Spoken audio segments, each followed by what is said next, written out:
Welcome. You're listening to episode 1 of Pause and Play with Dr. J, the Preventive Vet podcast.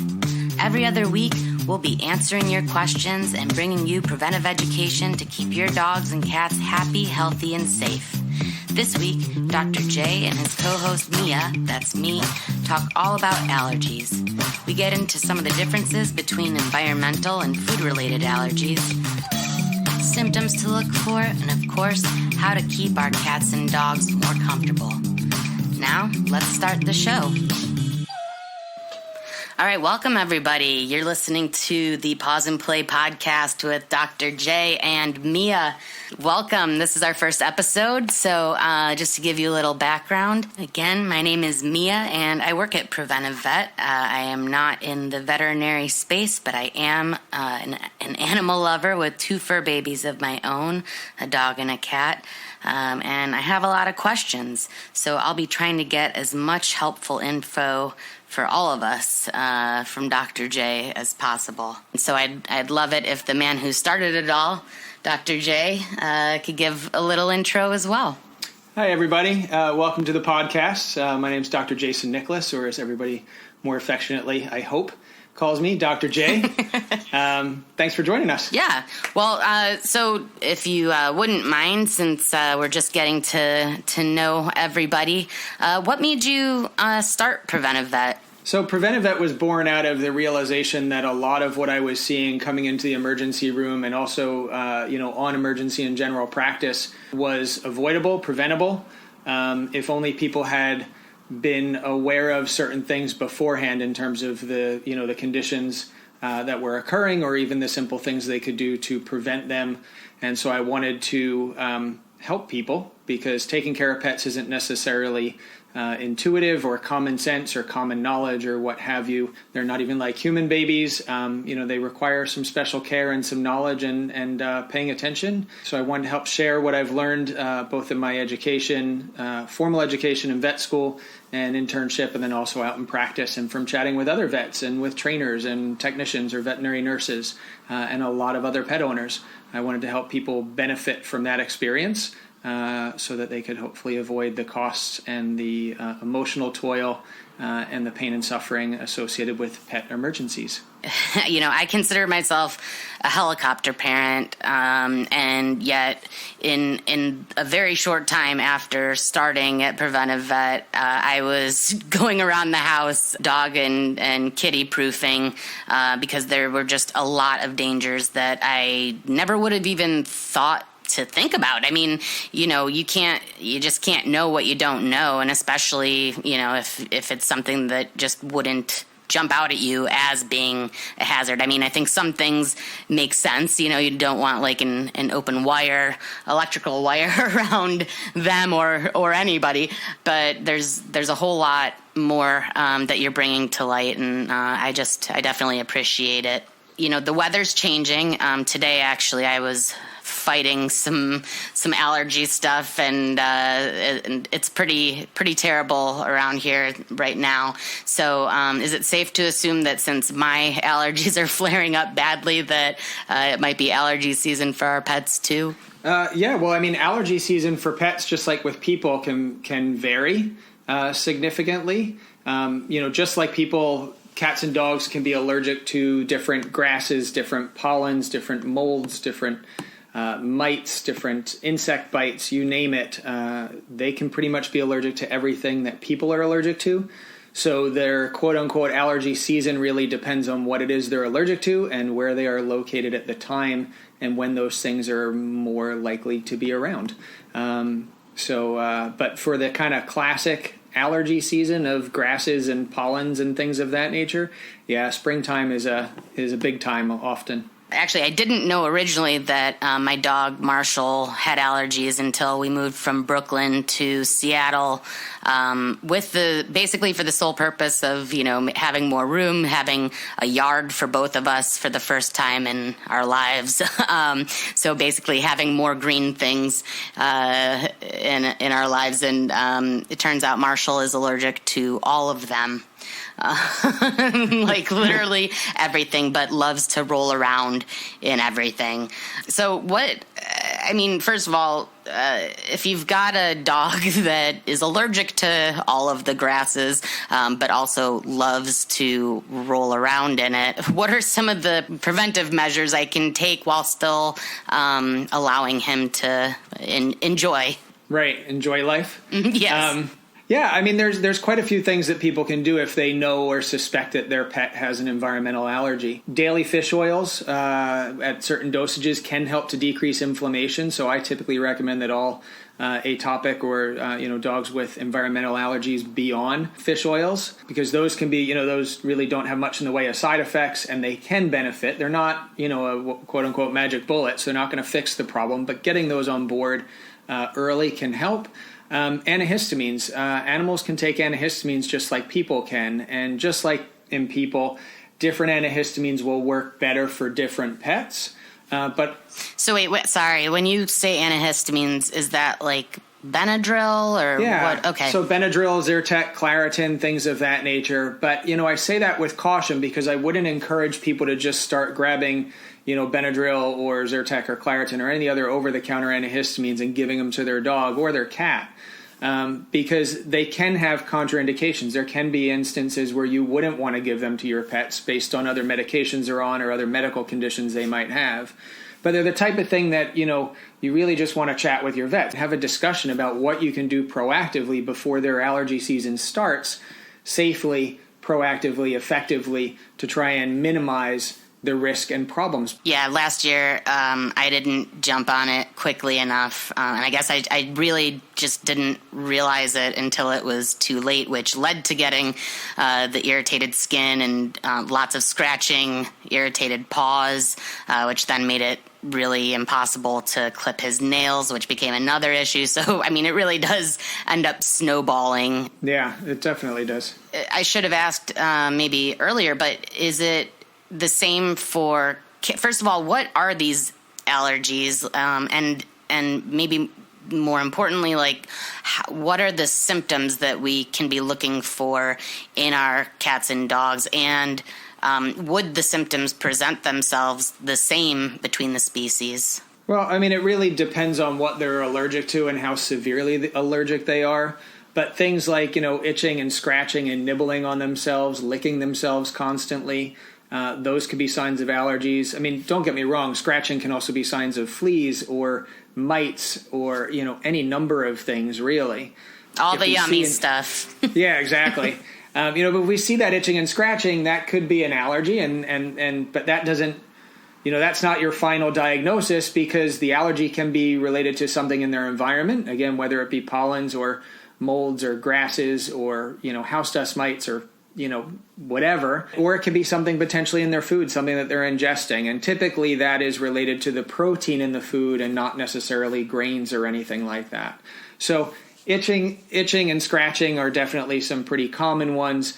Oftentimes we'll have flare-ups in the paws. So the paws will get really, moist and irritated. You'll start seeing a change in the color of your dog or your cat's coat, their fur in that area, because they're constantly licking it. Often also, especially I think dogs that are having hypersensitivities or allergies to something in their food, frequently will have ear infections, and whether those are chronic ear infections that just never really go away, or ear infections that were what we would call recurrent. Wow, that's so interesting, because I never would have linked food allergies with the ear infections. What's happening is with allergies is their skin is just becoming inflamed in general, and the ear canal is lined with skin, and if that becomes inflamed, one of the primary functions of the skin is to act as a barrier and to keep the yeast and bacteria that are normally on there. Like you and I, our pets, everybody walking around has a degree of bacteria and yeast on their skin, and it's normal, it's natural. The problem is when the skin can't keep those bacterial and yeast numbers in check because it's inflamed and it's not as effective a barrier, then they begin to overpopulate that yeast and bacteria. And that's what's happening in the ears as well. So if we know that we've got a cat or a dog that's got allergies, whether it be to something in their environment or something in their food, we really should be checking their ears on a at least weekly basis. And that could be something as easy as just flipping up the ear flap, and looking there. Does the ear look red and inflamed, or does it look nice and calm and cool? Is there any discharge? Is there any, change in odor or anything like that? And I would never encourage people to stick a Q-tip down their cat or dog's ear, but certainly wrapping a little gauze square or a cotton ball or a tissue around your finger and sticking your finger down in there a little bit and seeing if you're getting back a lot of discharge. And if you are, then it's time for a visit to the vet, because the earlier you act on the ear infections, the better. It sounds like most of the symptoms of allergies present themselves as inflammation, but I was wondering if any times they present themselves kind of like humans, like my eyes get all runny, I'm sneezing constantly, and sometimes coughing, and I noticed that, sometimes Marshall and even Mazel, our cat, will sneeze. And of course, that could just be like dust in the air or something like that. But are there any times where it really does kind of show up more like what I would consider a human allergy?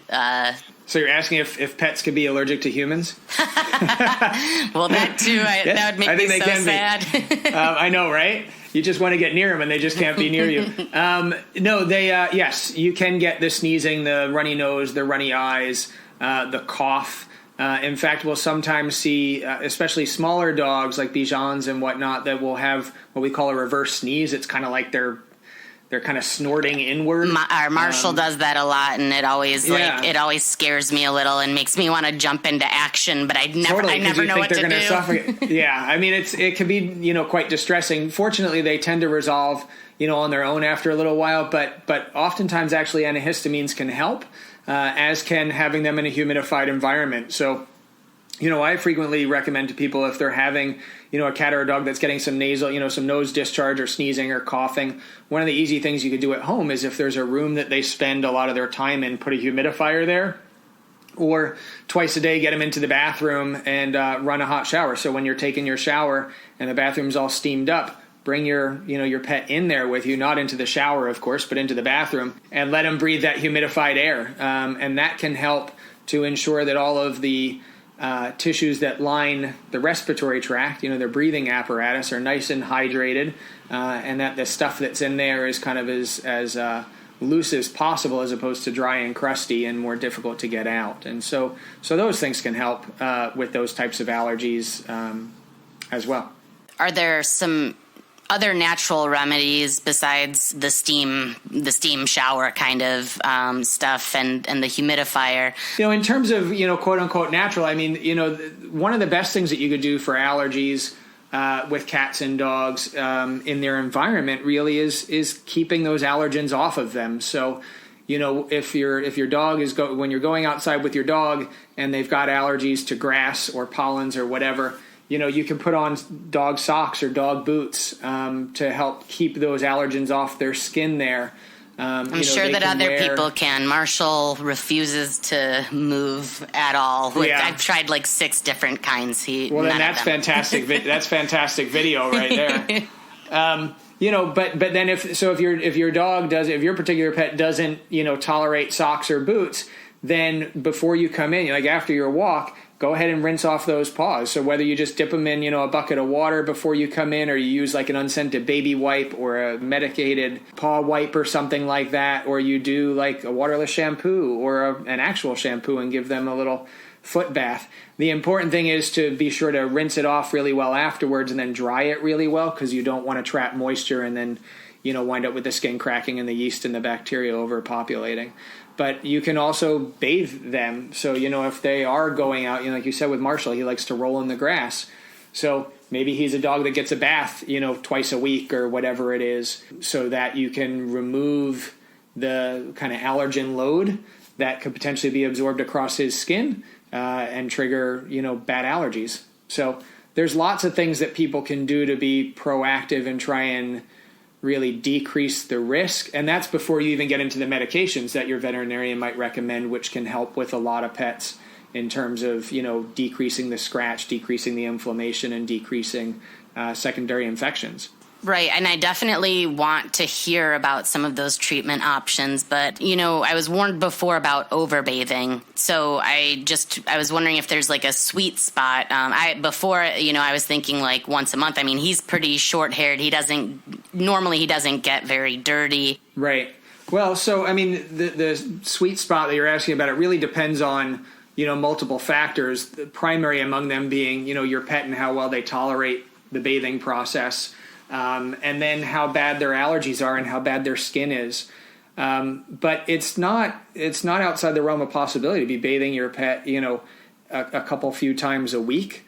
If you're going to be bathing them that frequently, first I would say, use a pet specific shampoo. Don't go grabbing like the Head and Shoulders or whatever it is that you've got in your shower. You want to make sure that you've got a shampoo that the pH in particular is correct for, your dog or your cat's skin. And so they're less likely to be stripping a lot of the protective oils, or if you use a topical flea and tick preventative, you're not going to be removing that as much. There is one in particular, it's not even a shampoo, but a soap that unfortunately a lot of people reach for first to bathe their pets, and I would highly encourage people not to, except for in certain situations, and that's dish soap. So like Dawn, a lot of people know that we use Dawn in the hospital, like if we're washing off a oil-based toxin, like if somebody applies the oil the wrong spills, flea right? product. Okay, and then yeah. I mean, that's what they use, in wildlife to clean up oil spills, and even if somebody applies a heavy concentration pyrethrin or permethrin-based flea preventative for dogs onto their cat, and we wind up with a toxicity, that's kind of what we reach for because it's so good at stripping grease and oil. You really don't want to be using Dawn or other dish soaps. And if you're using something, often, like multiple times a week, ideally use something that's soap-free, has added, fish oils or maybe like an oatmeal-based shampoo, and that can help. But really, the thing that's going to irritate an allergic dog's skin more than bathing frequently is going to be having these allergens on their skin and causing the flare-up and the inflammation, and then the secondary bacterial infections or yeast infections that are going to occur.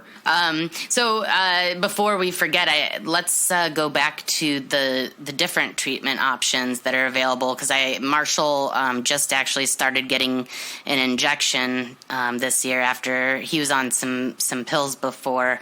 What, I guess, are some of the recommended treatments, and as well as, is there kind of a time to go to both? Like, I don't know if the injection seems to be maybe a little more powerful. It's a little, it hasn't been enough time yet to tell necessarily, right. But so far so good. Yeah. I mean, it's difficult to know as a pet owner. It's difficult to know what's going to be the best medication, the best treatment course, and that's obviously where your veterinarian or even a board-certified veterinary dermatologist really comes in. But in terms of the options that are available, we're really lucky now. We've got quite a few more treatment options that can help pets. It used to be just steroids. Like that's what would typically be given, and those are either in pill form or injection. And I don't believe that that's the injection that you're talking about that Marshall just got. But the steroid injections, the steroid pills, they're really highly potent anti-inflammatory medications, which is great. But they're not without their problems, especially in overweight pets and especially overweight cats. So steroids are good, but they're not without their side effects. They are relatively inexpensive, but they're not really a great long-term solution. So thankfully, companies have come up with other options. And I imagine that the medication that you're talking about, the injection, because it's the only one out there really non-steroid, is Cytopoint from Zoetis. That's the one. Also, that's typically the one, and it's a great drug. It's a great medication, and they also have a pill that's really effective at stopping itch called Apoquel. And so these are the types of things that have really revolutionized our ability to care for pets with allergic skin disease. But we also have to, step back a second and realize that oftentimes, it's not actually allergies. We could be dealing with fleas or mites or something like that. So making sure that fleas are not, part of the problem is really important. And, some of the flea preventatives that you can get over the counter at, Walmart or, your local supermarket or whatever, can actually be downright dangerous, especially if you've got cats in your house, but can also be less effective. And so, those are the types of things to at least chat with your vet about and find out what's the best one for your own pet and your own family household situation. Also, like people, we have the ability to test pets for what they're allergic to. So we could do. I was going to ask about that. Yeah. So, we draw a bunch of blood, send it off to an outside lab, and they run it to expose it to a battery of different allergens and determine what they are, reacting to. Then you get a report back and it says what they're allergic to and how strong that allergy is. And then they can create a serum based on that to try and what we call hyposensitize. So it's basically allergy shots. So, you start off with every, few days, every day, every few days, a week, once a week, every other week, eventually where you're getting to hopefully like once a month or every other week where you're giving an injection. And that can be quite effective for quite a few animals, probably in the range of around 70%, kind of get some response. It's not inexpensive, but it can certainly help. And if it can decrease the cost of, skin infections and other flare-ups in the long run, it may actually be less expensive. Going to the dermatologist, they can do the intradermal skin testing like we're used to in people, where they actually inject the different allergens under the skin, and we get a really good response as to what they're allergic to. Again, with the goal of creating that allergy serum to hyposensitize. And then there's even a product out there that's actually created by a veterinary dermatologist here in Oregon, in Portland, where you don't even have to go through the allergy testing. He basically just looks at the regions of the country and what are the most common allergens and then sort of batches them together. And so you can do that to hyposensitize as well. And even for people who are squeamish with needles, there are ways to do these, shots, quote unquote shots, with just a drop of liquid on your pet's tongue as opposed to actually doing an injection. So there's lots of options available. The trick is, recognizing the problem of, the itch and the likely allergy, and then working with your veterinarian to find out what it might be and what works for you, both logistically, financially, and otherwise, to help try and manage your pet's allergies and minimize the secondary effects that can really make their life pretty miserable. And yours as well, because a lot of people lose sleep when their pets are, constantly licking and itching themselves overnight. So it's quality of life for everybody. Yeah, definitely. Well, and, speaking of quality of life and things, that we're trying to do for our pets to ensure that they're more comfortable, I was around for a conversation that kind of blew my mind. It was totally counterintuitive. I overheard you speaking to another doctor about brushing your pet even though they may have skin irritation, including, like an open sore or something like that. And to me, I would have thought back away until everything is back in order. But apparently we actually should be continuing to brush depending on the brush, obviously that's important. Yeah, depending on the brush and depending on how severely inflamed, and painful their skin is. But, brushing with an appropriate style brush, something that's relatively soft and almost more massaging-like action, that can help encourage blood flow to the skin. And when we're bathing pets with allergic skin disease, we really want to use cool water as opposed to really hot. That cool water could be a little bit more soothing. But the massaging action of, an appropriate brushing can help bring blood flow to the skin, to the surface, and that is important for healing, is to get the blood flow into that area. So, fortunately, there are more and more now, a lot of sort of more massaging kind of silicone-based brushes that you can use even when you're bathing your pet so they could get wet, especially if you're using a medicated shampoo, a prescription shampoo from your veterinarian that's treated with something or that contains a compound that can help kill off bacteria and or yeast. Contact time can be quite important. So, we oftentimes in the clinic, we say, bathe them, let it sit on the coat for a good 5 to 10 minutes before rinsing it off well. Well, if your dog likes being massaged, and if you can do that with the brush and with your hands and really work that lather in for that 10 minutes, you're probably going to have a dog that's looking forward to their next bath as opposed to, struggling to get out and do everything they possibly can. So, Yeah, that could be quite helpful. Yeah, Marshall's one of those dogs that, and actually you might, sorry in advance, you may hear him with I hear him squeaking away. That's actually, it's the toy that you and Jeff and Ann got him. So he won't stop playing with it. He likes it. It's great, but at least once a day, there has not been a day that has gone by where at least one of us has accidentally stepped on it and scared the crap out of ourselves from squeaking. Yeah. But he loves it, and he also does really love a good bath. I didn't know that about the lather or keeping the shampoo on for even that long. So that's good to know. Gosh, yeah. We've covered a lot so far, but I also, there's so much more to talk about. Right. Yeah, allergy is a big topic. So when you were talking about the testing, I'm assuming that was more for environmental allergies. Correct. So first of all, it sounds to me like the symptoms pretty much manifest themselves the same way in terms of irritation, lots of licking, scratching. So, although with food allergies, sometimes, not always, we'll also get some digestive signs like vomiting and/or diarrhea, but not always. So first of all, if you suspect that your dog or cat, also, like, do cats tend to get similar food allergies? Yeah. Okay. Yeah, I mean, they can. Both species are have that potential. If you do suspect that your animal has a food allergy, what's kind of the best way to slow, like, is there something that you should, like, do right away? Because obviously there are ways to minimize the ingredients that you give them, but is there a place to start?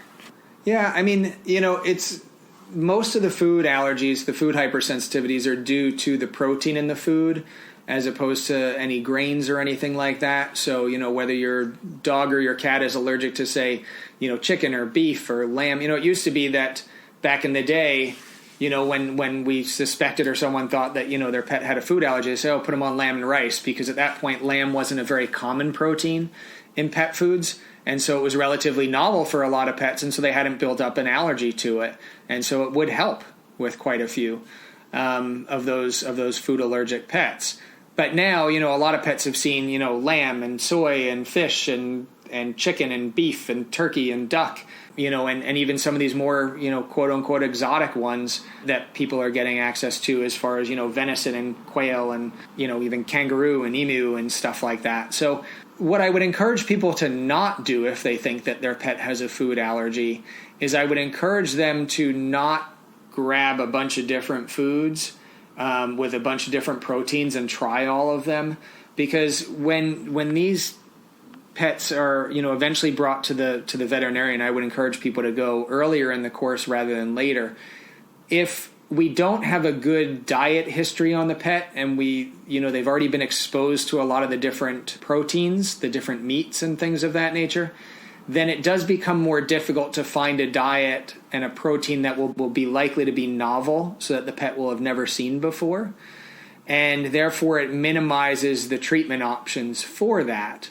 Now, there's always, you can get instructions on cooking at home to limit the ingredients in your pet's food, so you can do what would be called an elimination diet, and that should be done under the guidance of your veterinarian or a board-certified veterinary dermatologist, or even with the guidance of a board-certified veterinary nutritionist. But your vet does have access to prescription diets that have truly limited ingredients and single proteins, that we have guarantees from veterinary manufacturers, the Royal Canins, the Hills, the Purina, that if the bag says rabbit and pea, then that is truly the only protein in there, because they have a dedicated line to make the rabbit-based foods, or if they don't, they're breaking down that line and completely in between production with other foods and cleaning them well. And the reason that's important is because if you're going to go through the time and the expense, and we're typically talking about 3 months of feeding them that single food exclusively to know whether or not it's gonna fix things. If you're going to undertake that time and expense, what you got to realize is that even the smallest contamination of a different protein can throw off the results significantly and make it look like it's not working, when in reality it's just that there's some cross-contamination. So if you're using a food that says rabbit, but they're producing it on a line or right next to a line that produces chicken food, and I guess I hadn't even thought about that. Yeah, so it's really one of those areas where going with the veterinary prescription diets, because we have the guarantees from the companies, and they have a lot at stake by not holding up those guarantees, so we can feel more confident with that, and know whether or not we're truly doing an elimination diet, a novel protein diet. But if we can't easily do a novel protein diet because a pet has been exposed to all these other allergens, the other option is to go with what's called a hydrolyzed protein diet. So basically what they're doing is either enzymatically or chemically, they're breaking down the protein into smaller peptides, into smaller molecules that the body will not recognize as a protein. So with these hydrolyzed protein diets, you can actually take, say, chicken and feed it to a dog that is, has a chicken allergy, but the chicken protein has been hydrolyzed so small that it no longer looks to the body's immune system like it's chicken. It's still got all the same nutrients. So it fakes it. Basically, it fakes it out. Yeah, basically. I mean, I guess it's like off. Yeah, break it down in a non-scientific way, because I don't have that kind of brain. So off the cuff, I mean, just thinking, if you're, I don't know, say we're back in the Middle Ages, say you're watching Game of Thrones, right? And you're looking out for giants, like you're on patrol and you're looking out for those crazy, awesome giant things in Game of Thrones, or dragons, right? They're these huge things, and that's what you're looking for. You're prepped to know what those things look like. You know how to deal with them. When you see them, you ring the bell and you mount the defenses and you start attacking everything, and there's collateral damage as well, right? But now, say instead of the giants coming at you, they've broken those down now into a bunch of smaller, warriors. I don't know, mini giants, right? So now you're up on your tower and you're looking out for these ginormous things, and you don't see them, but yet they're still coming and they're getting in. Now you've got these mini giants, so you're not thinking, okay, I've got to ring the bell, I've got to mount the defenses, and I've got to start an attack. And so that's basically what hydrolyzing does, is it breaks down these larger proteins into smaller components so that they can evade the immune system and not trigger that response, and still deliver the nutrients and the nutrition that the pet needs. So if you can do a hydrolyzed protein diet, that can help. And then it can help know whether or not it's a food allergy that you're dealing with, because if the signs improve, especially drastically, on a hydrolyzed protein diet, once you've taken care of and that it's not fleas and it's not mites, and things of that nature, if the clinical signs improve, then you've got your answer. Oftentimes you can stay on those hydrolyzed protein diets, so that will get quite expensive in the long run. But now that it's a food hypersensitivity, and so you can start reintroducing one protein at a time to see if the condition comes back. If it does, then that's or at least one of the proteins that your dog is allergic to, and you want to avoid that one. But then when you find other proteins that they don't react to, then you can start feeding a food that's got that as its single protein, or even, and again, you can also cook those at home. So. Okay, that's a totally different option than I've ever even heard of. You mean my giant analogy? How did you like that? I loved it, actually. Winter is coming. That's the only. That's kind of the only way that I could really visualize it. Right. But I'm a little confused, I guess, on the topic of the food allergies and when it comes to the proteins and then the novel proteins. So I guess I've just been, Marshall doesn't seem to have an allergy to any of the proteins, but I was just like, okay, well, I don't want him to build up an allergy. Is that something that happens? So I've been kind of rotating the protein in his food with every bag. Am I just doing it wrong, or what? How is it exactly that these protein food allergies are coming about? Is it from eating it too long and building up some kind of an intolerance? Yeah. I mean, I don't know that we know 100%. I mean, there's different theories out there as far as, protein rotations being good or protein rotations being bad. if we're rotating proteins often, then if it comes down to needing to find a novel protein, that's going to be far more difficult. And so that can make life a little bit more difficult. But again, now we've got the hydrolyzed protein diets. So that, minimizes some of those difficulties. Certainly, I guess, am I doing him a disservice actually by rotating not the that I can proteins? necessarily say definitively 100%. I mean, feeding an animal the same protein over and over is going to potentially increase the risk of them developing an allergy to that. But if you're starting to see that, then you've got other proteins to switch to. Unfortunately, there's not a fantastic answer for that. What I typically recommend to people and what I practice is, really with your pets, the best food for your pet is the food that they thrive on, that they've got good energy on, their skin and coat is good, they're not, vomiting and having diarrhea. Yeah, I imagine that's not the food for them. Yeah, that's not ideal. So, and really, for me, once you find a food that your pet thrives on, don't change it.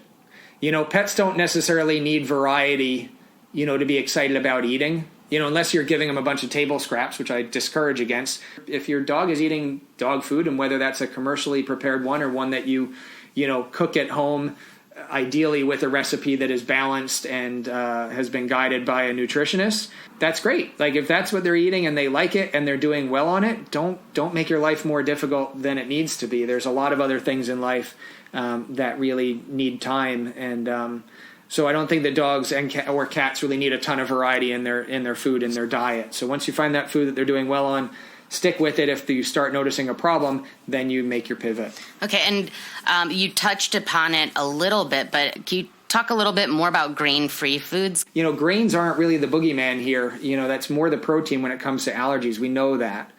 And so, just feeding a grain-free, I can't tell you the number of pets that I've treated that have had skin issues and diagnosed food allergies in that were eating a grain-free food. I mean, the number of people who come in the hospital, I say, well, what food are you feeding them? And instead of telling me the brand and the formula and all that stuff, it's a grain-free food. Like that really means nothing to me. So grain-free has become this amazing marketing thing, and people are spending a lot of money for it. You don't necessarily need to.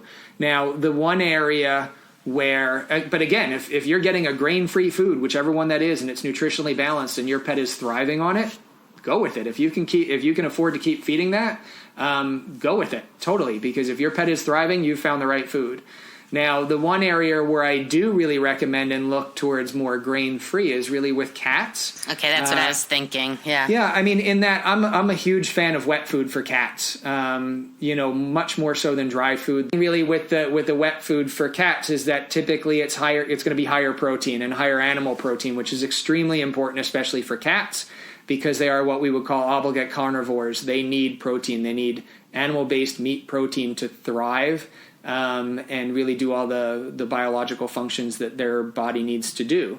So if you're feeding a grain-free wet cat food, you're more likely that the protein in there is going to be animal-based as opposed to plant-based, which is better for cats.